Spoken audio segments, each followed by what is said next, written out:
A village is being attacked by a monster called Yoma, beings that feed on human flesh and blood and can shapeshift into human form.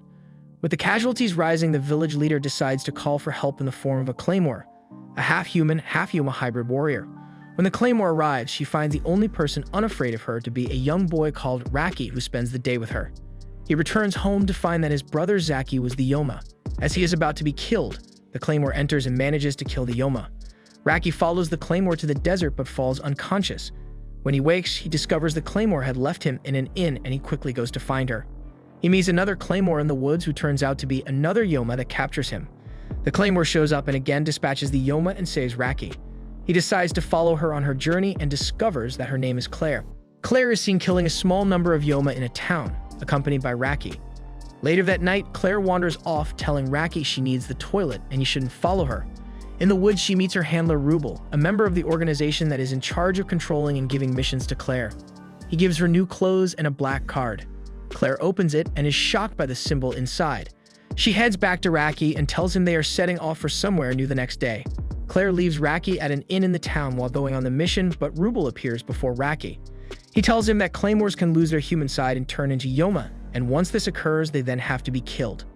Raki panics and chases after Claire. She reveals to Raki they are there to kill a claymore who is passing her Yoki limit and has nearly awakened. Claire explains they were friends and used to comfort each other when they were being transformed into claymores. The claymore appears and has an emotional talk with Claire, who reveals the claymore's name to be Alina.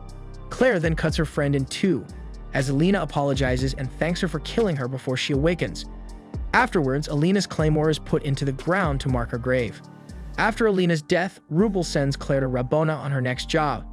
However, Rabona does not allow any unnatural creatures to enter, including claymores, so Claire has to use a Yoki-suppressing pill in order to keep her identity a secret. Unfortunately, this makes her lose the ability to sense the Yoma, and she'll have to search the hard way. She and Raki enter the holy city under the guise of a brother and sister looking to sell some items. They head to the church and meet with the Father Vincent, the man who sent for the claymore's help. Later that night, Claire meets with him again, and after gaining little information, asks him to take care of Raki if she dies. She leaves but is ambushed by Galk and Sid, two guards who suspect her of being a claymore. The next morning, the soldiers enter Claire in Raki's room and accuse Claire of being a claymore. They see Claire's eyes are brown, not silver, but still suspect her. But Raki manages to convince them she is just a normal girl. She again meets with Father Vincent and tells him she believes the Yoma is a voracious eater and that she will hunt for it again at night. When night falls, Claire leaves in search of the Yoma but is once again attacked by Galk and Sid. After a brief skirmish, they hear a scream from the cathedral. Claire heads there, but she is unable to sense the Yoma and is attacked. Galk and Sid try to help but have to be saved by Claire. During the battle, she is impaled by the Yoma's extendable nails. The Yoma drops the badly injured Claire and turns his attention to Galk and Sid. Suddenly, a large number of soldiers enter the cathedral, and the Yoma quickly makes its escape. Galk picks up Claire despite Sid's protests, saying they have to repay her for saving their life. Raki arrives at the cathedral and runs to the severely injured Claire, who is being looked after by Father Vincent. Claire later wakes up and continues her search for the Yoma by checking all the priests in the cathedral, but she cannot find a Yoma amongst them. She wonders where it could hide and then realizes it has hidden itself amongst the church's tombs. Raki is seen walking through the cathedral's tombs when he is attacked by a corpse in one of the coffins. Claire arrives and saves him before engaging the Yoma in battle along with Galk and Sid. Claire slices off one of the Yoma's arms, but she soon has to stop as she is approaching her limit. The Yoma attacks Claire in her defenseless state, but she is saved by Galk and Sid. This gives her an opening to slice off the Yoma's other arm before slicing it in half. However, Claire has passed her limits and is beginning to awaken. She tries to behead herself with her own sword, but Raki grabs her and expressing his desire to remain with Claire, helping to stop the awakening process. Later, Claire and Raki leave the city for their next job. In the old days, a long-haired claymore is seen killing Yoma in a village and leaves before meeting up with an organization member named Orse. He gives her next target after introducing her as Claymore Number 1, Teresa. Teresa enters another village and begins to slay all the Yoma until only one remains. The final Yoma in human guise hides behind a young girl, but Teresa effortlessly kills him as well. The next day, Teresa attempts to leave the village but is stopped by the little girl. Teresa tells the girl that she is not her savior and kicks her away several times before heading into the forest. The girl enters the forest behind Teresa and continues to follow her. Teresa commends the girl for keeping up with her, but says she doesn't like to be followed. However, the two are suddenly attacked by bandits. When one touches the girl, Teresa accidentally slices his hand off, thinking he was a Yoma. When she realizes they want to have fun with her, she reveals her body and taunts them, asking if there are any takers. Disgusted by what they see, the men quickly leave. The girl continues to follow Teresa despite her best efforts to lose her. When the girl is injured, Teresa decides to take care of her until they reach the next village. She gives her a bath and some of her food in the meantime, but as Teresa watches the girl sleep, she realizes how strong the little girl is. The next morning, Teresa has a hard time calling the girl over by simply shouting "hey," so she decides she should name the girl. Eventually, she chooses to name her Claire. Teresa informs Claire that she will be leaving her at the next village, and Claire begins to cry, but Teresa sticks to her decision. Teresa goes for a walk when Claire falls asleep that night, but she runs into the bandit whose hand she chopped off previously. He again tries to have some fun with her, but Claire hits him over the head with a branch. He throws Claire to the ground and starts beating her, but Teresa uses his own short sword to warn him to back off. He reminds her that she is forbidden by the organization to kill humans, but she tells him it is up to her if she wants to follow the rules, and the bandit flees in fear. Afterwards, Claire hugs Teresa and asks if she is okay. This causes Teresa to cry and hug her back. At the next town, Teresa buys Claire a new outfit and then slays the Yoma that was living there. She asked someone to look after Claire, and despite Claire's protests, a kind woman volunteers to look after her. Teresa leaves the village but notices bandits heading towards the town. Realizing that the Yoma was keeping the bandits away from the town, she heads back to find Claire. Teresa reaches the town only to find it in ruins, and the one-armed bandit holding Claire. He taunts Teresa, saying he'll take good care of Claire before knocking the girl unconscious. Teresa flies into a rage and kills all the bandits single-handedly. Teresa is later surrounded by 5 claymores, and Orsay takes Claire. The claymores attempt to execute Teresa, but she easily defeats the 5 of them, but leaves them alive. Claire runs to her, and Orsay asks what's going on. Teresa declares that she's found a meaning for her existence. She will live on for Claire's sake. Orsay warns her she'll regret it, but she leaves anyway. Orsay orders claymores numbers 2 to 5 be dispatched to execute Teresa. 2 claymores are seen in a village battling a large amount of Yoma, named Safia and Noel. They argue over who has killed the most Yoma. They also debate over who is ranked number 3. Another claymore, Irene, appears and stops their argument. Safia and Noel ask why they have been brought together, knowing any one of them could have dealt with the Yoma, and Irene tells them numbers 2 to 5 have been ordered to execute Teresa. She says she has been demoted from number 2 to number 3, and that a fairly new claymore is number 2. Just then, Priscilla arrives, apologizing for being late, and she is then introduced as the new number 2. Teresa and Claire are staying in an inn after slaying a Yoma in the same village. Claire falls asleep on Teresa's lap, but the peace doesn't last long as Teresa senses 3 claymores entering the village. Irene finds Teresa's room and starts attacking the ladder after a short conversation. Safia attacks from the floorboards below, then Noel tries to attack from the window, but Teresa grabs Claire and leaps out and onto the street below. Outside, she is attacked by Priscilla and is barely able to defend, shocked that she never felt Priscilla's yoki. They battle, but Teresa begins to gain the upper hand. Irene, Safia, and Noel interrupt and surround Teresa, believing they can win if it's 4-on-1. Priscilla apologizes to Teresa for not fighting 1-on-1 and releases her yoki. Teresa fights off the 4 claymores easily, disabling Irene before defeating the other 3.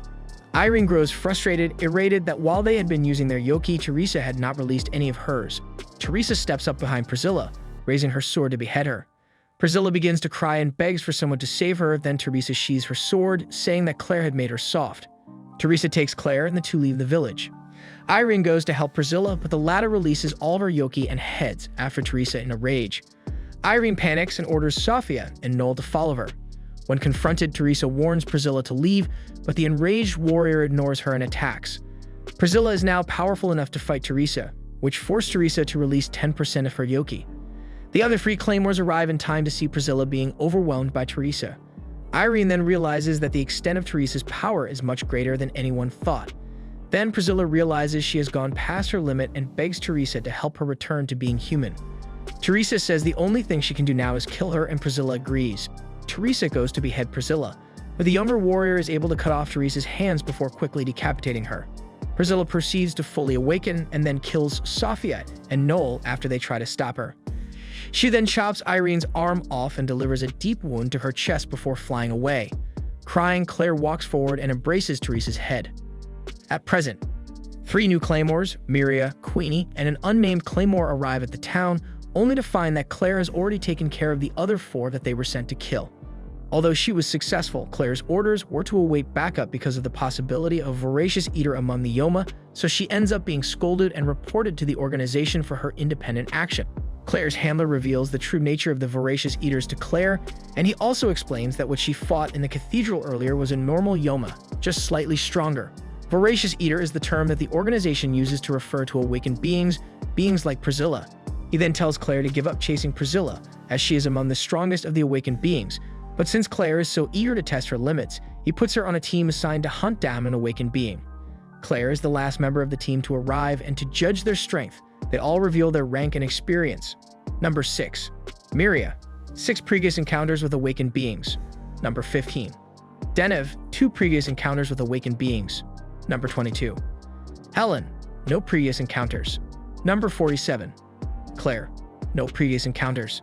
Hearing Claire's rank, the others are shocked, and Helen even starts to make fun of her. When Raki stands up for Claire, Helen explains to him that claymores are scattered around the continent, divided one per region and distinguished by rank. There are 47 regions on their continent. In other words, Claire is the weakest claymore. The cutoff rank for hunting awakened beings is usually in the 30s, so the rest of the team is quite surprised when they hear Claire's rank.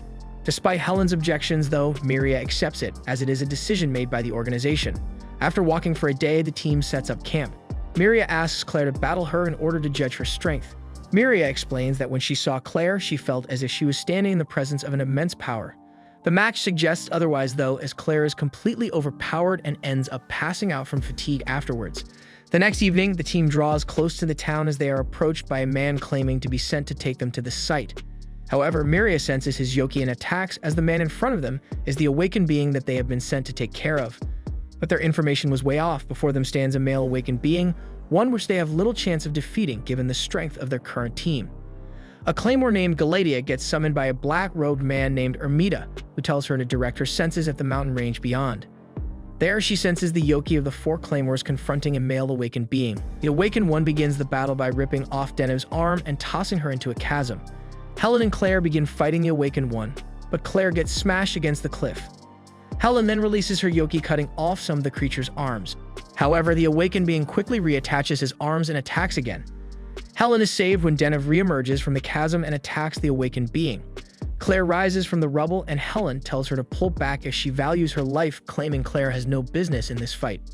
Helen becomes curious as to how there is a male awakened being when all the claymores are female. As they fight, Miria explains to her comrades that in the past, the organization had created male hybrids as well, and although they were great fighters, they didn't hesitate to release their yoki, which made them more readily awaken. Miria tells the others that that's the reason only female claymores are created now. However, the awakened one interrupts her, telling her that she's missing some information, and swiftly stabs Denev and Claire before slashing Helen in the back, defeating all 3. Meanwhile, Raki looks toward the mountains, thinking about Claire, and the innkeeper asks about her. He replies that she's gone to the mountains for some business, and the innkeeper expresses worry, saying that previously, a number of claymores went to the mountains but never came back. Miria grabs Denev's body and speeds off away from the awakened one. He tries to stab her, but she speeds off to retrieve the bodies of Helen and Claire. He realizes that she releases 30% of her yoki to engage him in battle, but she manages to hurt him. He eventually pins her down and begins maiming and torturing her. Helen tries to get up, but she can't. Suddenly, Claire gets up and tells Helen that the battle is not over. As she approaches the awakened one, he tries to strike her but misses. He then tries to strike her repeatedly, but fails again. Miria, watching, realizes Claire can sense his flow of yoki and is actually dodging his blows by predicting them. Then Claire attacks and chops off his limbs and lands on his back. She attempts to deliver the finishing blow to his neck, but is thwarted by his neck armor. He strikes her down, but Miria has recovered enough to stand. Claire warns her that the attack is coming from below, and both claymores evade his sneak attack. With Miria's super speed and Claire's ability to sense his yoki, their abilities correspond and they attack and finish off the awakened being. As the 4 claymores recover from their injuries, Miria suggests that the organization has purposely sent them on a suicide mission, since she discovers that they are all troublemakers who may have partially awakened. Denev proves this theory on the spot by intentionally exceeding her limits in order to heal her wounds. To the claymore's surprise, she does not awaken from the process and her wounds are fully healed. Afterwards, Miria recommends the group keep quiet and try to eliminate their status as troublemakers. Then she warns the group to avoid top 5 claymores: Alicia, Beth, Galatia, Ophelia, and Rafaela. She advises the group to avoid fighting them at all costs, since a battle against even one of them would only lead to disaster. Claire is sent to engage another awakened being with another team. However, much to Claire's surprise, the team only consists of herself and Claymore unknown to her. Suddenly, the Claymore grabs Claire from behind, telling her she was having a familiar scent. She stabs Claire to taste of her blood, which reminds her of the blood of an awakened being. Soon afterwards, Raki arrives and attacks the Claymore with his sword, telling her to stay back from Claire. That's the moment when Claire realizes that the warrior is the number 4 of the organization, Ophelia. Ophelia then cuts Claire's legs off and introduces a game. Claire has to reattach her legs while Ophelia and Raki fight each other. Ophelia will begin at Raki's level, but each minute she will increase her speed and strength. If Claire doesn't hurry, Raki will be killed. Raki and Ophelia engage in combat while Claire tries to desperately attach her limbs again. Raki gets badly cut but continues to fight back, and Ophelia claims that she is impressed by Raki and Claire and their determination to win. The awakened being they were supposed to hunt arrives at the scene masquerading as a young girl, ending Ophelia's fun. She then changes into her awakened form and destroys the town. Claire manages to save Raki. However, Ophelia also survives the attack. She realizes that Claire's legs aren't completely healed and offers her to protect Raki while she completes the regeneration. Claire believes her and tries to heal herself, only to see Ophelia throws Raki into the arms of the awakened being, far out of her reach. After being pinned and taunted, Claire angrily releases her yoki and manages to free herself from Ophelia's grip. She charges towards the awakened being and saves Raki successfully. However, in doing so, she reveals her half-awakened status to Ophelia, who now truly wishes to hunt her down. Claire then tells Raki to hold on to her, and they escape. Ophelia wants to go after them but is quickly hindered by the awakened being, who wants to get rid of Ophelia first, and they engage in a fight. Meanwhile, Claire tries to get away as far as possible, knowing that the fight won't take too long. Stopping in the forest, Claire tells Raki to leave her, since Ophelia would only go after her. Raki refuses, saying that he wants to stay at her side, but Claire kisses him and promises that they will meet again. Tearfully, Raki takes Claire's words to heart and flees into the forest. Claire is seen running away from Ophelia. However, the latter soon catches up with her. Ophelia attacks and wounds her easily, even though Claire can predict her movements. Ophelia shows Claire her rippling sword, which is performed by vibrating the sword arm at high speed, causing the blade to appear as if it's rippling like a snake. In the ensuing struggle, Claire loses her right arm and falls from a cliff, but she did it on purpose to fake her death and let Ophelia think she dealt the finishing blow. Unfortunately, Ophelia sees through Claire's trick at the last moment. Out of desperation, Claire starts attacking Ophelia, but doesn't land not even a single hit. In the end, even her remaining left hand is cut off and she can't defend herself any longer. As Ophelia is about to perform the finishing blow, a stranger appears, saying that she sensed a familiar presence. Ophelia is annoyed by the random wanderer and carelessly attacks, not knowing that the stranger was no other than the former number 3 of the organization, Quicksword Irene.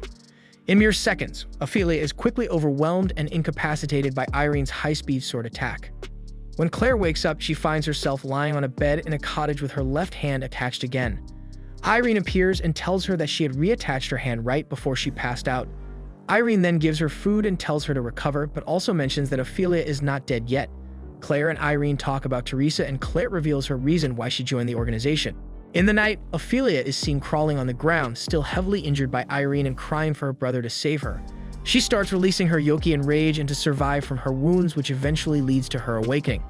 The next day, Irene trains Claire using the quicksword. However, Irene realizes that Claire will never master the quicksword and cuts off her arm to give it to Claire. Claire hesitates but accepts the parting gift, knowing she requires its strength. Shortly after Claire leaves Irene's dwelling, the latter is confronted by Rafaela. Elsewhere, aided by addition of Irene's right arm and the newly acquired quicksword technique, Claire fights Ophelia, who has awakened. During the battle, Ophelia finally realizes that she has awakened after seeing an image of herself in the reflection of the lake. She becomes paralyzed with shock, allowing Claire to free herself and deal some damage. Unfortunately, she does not have full control over Irene's arm and cannot finish the awakened being. Ophelia then offers a new game.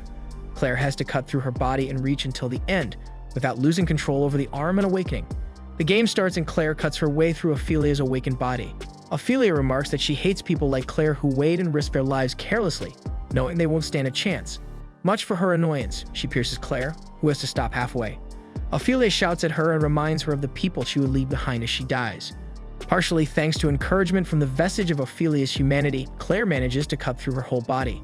Ophelia then allows Claire to kill her. Unable to contact Claire for 3 months after Ophelia's awakening and death, the organization decides to send Galatea to track her down. In the meantime, Claire searches for Raki, disguised and with her Yoki suppressed in a local town. She nearly runs into a party of claymores on a hunt for an awakened being. The next day, Claire continues her search for Raki and meets a pair of siblings. The girl tells her about a boy, Raki, who was looking for her. Soon, a severely injured claymore limps into the town and tells Claire that the group was captured. She sets off to rescue them as, unbeknownst to her at this point, they are being tortured into awakening. Claire arrives at a cave inhabited by two awakened beings, the abyssal one known as Rifle of the West and her lover and protector Doff. In her confrontation with Doff, Claire is rescued by Galadia. While trying to fight Doff again, Claire surpasses her limit and nearly awakens, but she is pulled back at last second by Galadia's Yoki synchronization technique. They then come to learn of a secret arms race between the three abyssal ones of the North, West, and South, and Rifle's intentions to raise as many awakened troops to join her side before their inevitable confrontation. As Galadia buys time by distracting Doff, Claire races to save Jean, the only claymore capable of penetrating Doff's heavy armor with her special drill sword technique. When Claire finds Jean, Number 9's body is already completely awakened, but miraculously, her mind is still human. Jean begs Claire to kill her as long as she's still human so that she could die as a human. Claire, however, tries the same method that Galadia did to her to bring back Jean. Fortunately, she succeeds and Jean's body turns back into its human form. After allowing Jean a bit of time to recover, the two claymores join Galadia and the fight with Doff continues. When things seem to be at their bleakest, Claire finally learns how to fully control the quicksword, and this allows Jean to use her drill sword to penetrate through Doff's armor. When they almost kill Doff, Rifle interferes, saying that for better or worse, he is her man, and that she can't let them kill him. After Claire cuts the Abyssal One with her sword, Rifle reveals the name of the Abyssal of the North and his location. Afterwards, she disappears, leaving Galadia, Claire, and Jean behind. Galadia then asks Claire to follow her back to the organization, but the latter refuses and Jean stands to protect her. In the end, Galadia decides to spare Claire and Jean and leaves. After Galadia leaves, Claire also proceeds on her journey, followed by Jean, who owes her after she was saved. In the forest, Rubel and Rafaela confront Claire and Jean, and Rubel gives Claire the mission to go to the northern lands along with 23 other claymores to hunt various awakened beings that gathered there. He also mentions that Raki has gone there, giving Claire even more incentive to go. Of course, Jean insists and is sent along as well. Once there, Claire is reunited with Miria, Helen, and Denev. The 24 gathered claymores divide into 5 teams led by Flora, Undyne, Veronica, Jean, and Miria. Later that night, Claire meets up with the rest of the hunting party in a nearby cave to discuss what has happened since their last meeting. However, Jean appears and is initially unwelcome, mostly by Helen, but is allowed into the group because of her half-awakened status, which was the secret that Mira, Denev, Helen, and Claire are keeping. Claire then tells Miria, Denev, and Helen about her encounter with Rifle, but then asks about the Northern Mission's chances of success. Miria replies that the chances of success are 0 because the Abyssal One of the North, Eiley, is the leader behind the gathered awakened beings.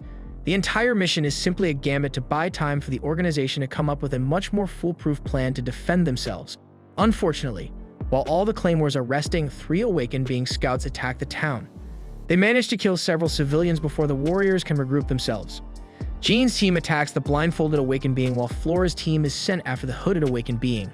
Charging in quickly, Flora tries to kill the hooded awakened being with her wind cutter, but he alters her attack using Yoki synchronization and then takes control of Carla. Claire, however, unleashes her quicksword and forces the creature to shed its human disguise.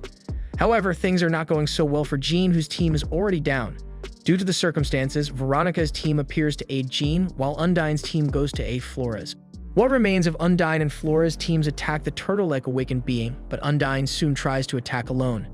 At first, the creature's Yoki synchronization technique cannot take control of her because of her great strength, but he soon causes her to lose control by causing her aura to surge.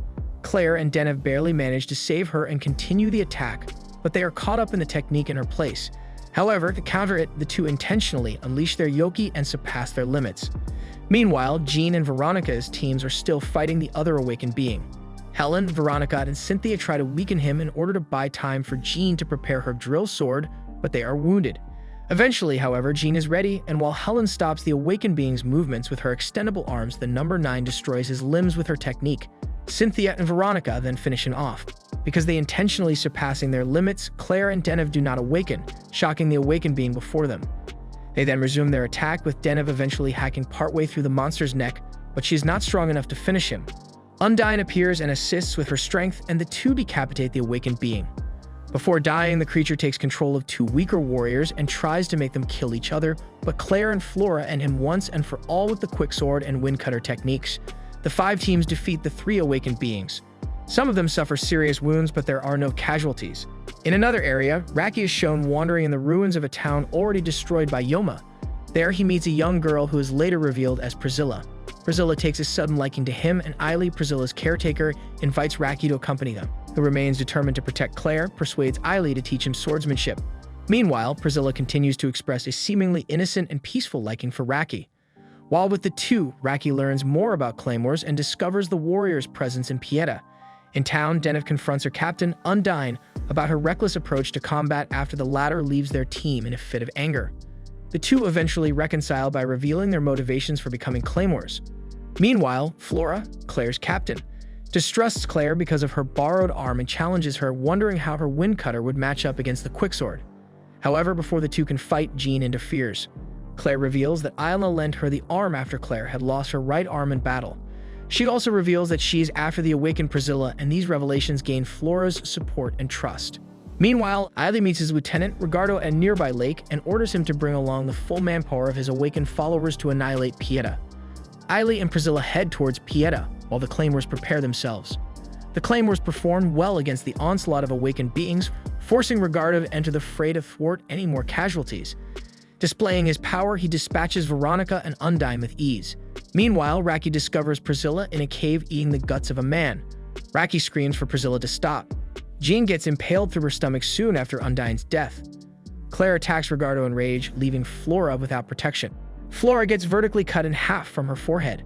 His next aim is Miria, the remaining captain and strongest of the claymores assembled. Helen, Claire, and Denner try everything to prevent Ricardo from eradicating Miria. They're easily overpowered. The fight continues and Denner gets maimed by Ricardo. Back in the woods, Raki decides to leave Priscilla and Eiley after hearing that Claire is in Pieta. Miria struggles against Ricardo, and in the end, even she is outmatched by his speed and agility. In fact, she overused her phantom after image just to keep up with him. As she is about to get slain, Claire manages to cut off Ricardo's arm without him realizing it. Ricardo, excited at the prospect of a worthy opponent since Eiley had thrashed him, begins to take the fight seriously and enjoy it. Raki arrives and witnesses the partially awakened Claire. Determined to avenge Jean's ostensible death, Claire releases dangerous amounts of energy and eventually slashes Ricardo into pieces as Jean regains consciousness.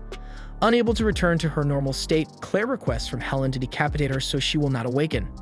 Meanwhile, Priscilla recognizes Claire's energy and, believing her to be Teresa, as her memories return, Claire detects Priscilla's presence, so she surges towards Priscilla. Intrigued by the situation, Eiley orders his forces to remain at the sidelines as he observes the situation. In response to this situation, the organization dispatches Galadia, the eyes of the organization, to examine the conflict in the north. The fight between Claire and Priscilla venues within a volcano while Eiley observes the battle. Priscilla, who does not realize that she is an awakened being, easily repels Claire, who she believes to be Teresa. Meanwhile, Jean and Raki travel towards the battleground. As Claire is about to get killed by Priscilla, Miria, Helen, and Denев save her. They manage to reach a catbird seat, but Priscilla fully releases her power, as she had not fully awakened at that point.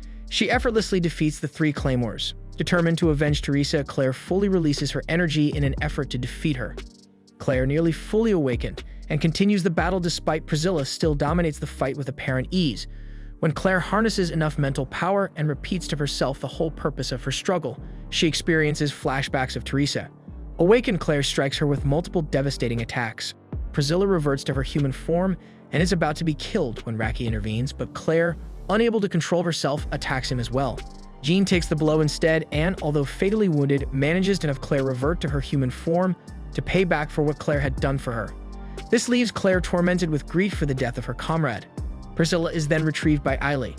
In the last scenes, Miria, Helen, Denев, and Claire announce their wish to leave the organization and depart on separate journeys, with Helen traveling with Denев and Raki with Claire. That's all, folks. If you enjoyed this video, be sure to let a comment below, hit the like button, and subscribe for more.